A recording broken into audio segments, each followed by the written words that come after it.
we will have David Schultheiss tell us of a Christmas he remembers in Russia.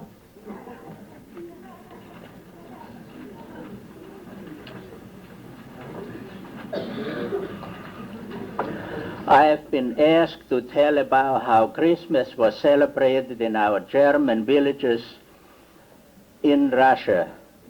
In order to do that, we have to go about 60 years back to the mid or late 20s, when the churches were still functioning and the people practiced their faith openly.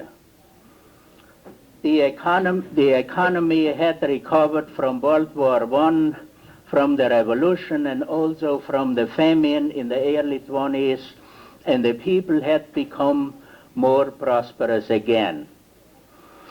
The Christmas, how I experienced it in Kraft, where I was born and grew up, and in my family, is that a very short subject.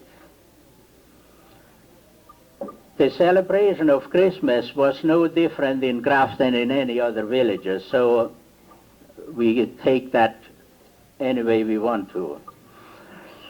A few weeks before Christmas, wheat was brought to the flour mills in order to get the finest flour possible. And the ladies, they started to bake cookies and pfeffernusse.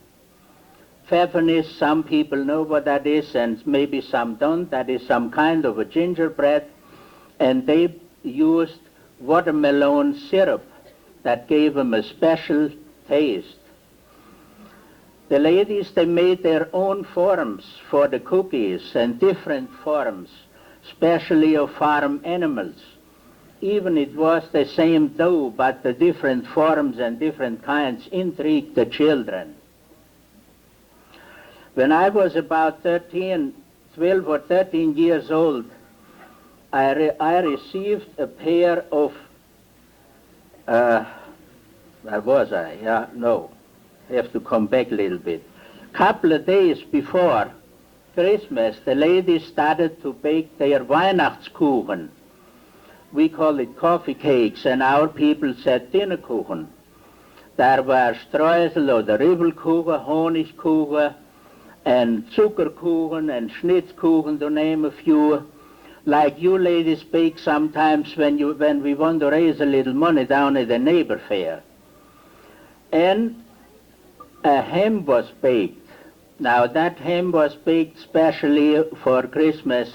It was put in a pan and covered completely with dough, about a half-inch thick, and put in the oven. That was the best ham you ever ate. By Christmas Eve, everything was ready. To my knowledge, there was no one in Kraft had a Christmas tree in their home. And the reason was, it was just too difficult for men and horses to drive 10 to 15 miles in deep snow to get a Christmas tree. But in the church, there was a Christmas tree. On Christmas Eve, the church was filled. The people wanted to hear the Christmas message, they wanted to hear the choir, and they wanted to see the decorated Christmas tree. After the services, everyone went home for the big event, especially for the children. Then now came Christkindje. And you know, Christkindje always brought presents. Adults did not exchange gifts, but the children received gifts from the Christkindje. When I was about 12 or 13 years old, I received a pair of ice skates, and I thought I was the richest and happiest kid in the world. Now I have to say a word about the Pelznickel. There was a Pelznickel. He did bring no gifts, and he did not come to every house. Only by arrangements with the parents, he came to the house.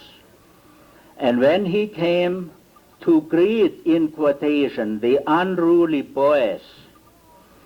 He had a piece of chain to make a scary noise. He had a strap and other little things. One year he came to our house, to my so unexpected, and I was so surprised. I thought I was a good boy, but the Beltsnigel knew different. He asked me what I had done, and I didn't know. I was shaking like I'm shaking now. But he knew that I hadn't come home on time a couple of times, at the time set by my parents, and that was, of course, a crime. He didn't use the strap, but would you believe he reached in his pocket, brought out an onion, and I had to bite off a piece. And believe me, it was not a Walla Walla sweet. The Christmas dinner in our house usually was a goose, and Gänsebraten in German, or our people said ein Gänsbrode. Those people who didn't have geese, they settled for a beef roast or a pork roast, not too bad either. For dessert, there was the sour watermelons. Many of you know what they are. Now, in the evenings, here comes that good ham, other cold cuts, the coffee cakes, and samovar tea. You know what a samovar is. On second Christmas Day, there was always two holidays, which is in European countries to this day. There are two holidays. On the second holiday, Christmas church service, and in the afternoon there was visiting relatives and friends. And one event I would like to mention, weather permitting, in the afternoon on the second Christmas Day, the young men, they hitched up a pair of horses, decorated them with belts around their necks and with some ribbons, picked up their girlfriends and went for a ride up one street and down the other. Katatsafar, they called it. Katats is a Russian word what they had accepted in their dialect. It was lots of fun for the young people and an exercise for the horses too. That is about very short what I can tell you how Christmas was celebrated in our German villages in Russia about 60 years ago. Now, if I may add a personal note, I wish every one of you a very Merry Christmas and a happy, healthy, and prosperous New Year. Thank you very much.